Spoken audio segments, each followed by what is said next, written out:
Oke teman-teman semua, kali ini kita akan berbagi ilmu tentang bagaimana cara untuk mengganti printhead atau cartridge pada printer Canon G1000 ya.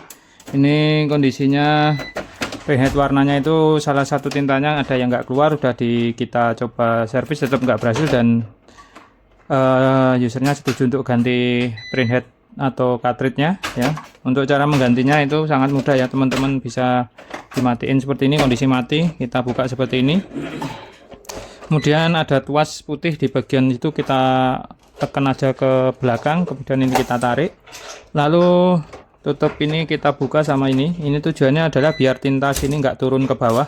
Kalau ini udah kita buka, baru ini kita buka seperti ini. Nah, tinggal teman-teman ambil yang mana yang mau diganti, karena yang warna yang mau kita ganti saya ambil yang ini warna.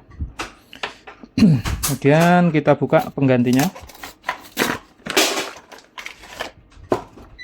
lalu ini kita kletek.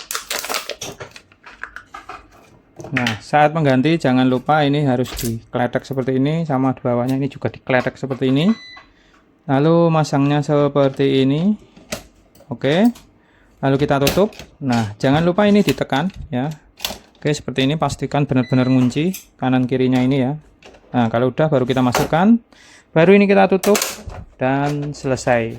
Nah, kalau udah kayak gini tinggal dinyalakan dan dipakai seperti biasa. Gitu aja, semoga bermanfaat.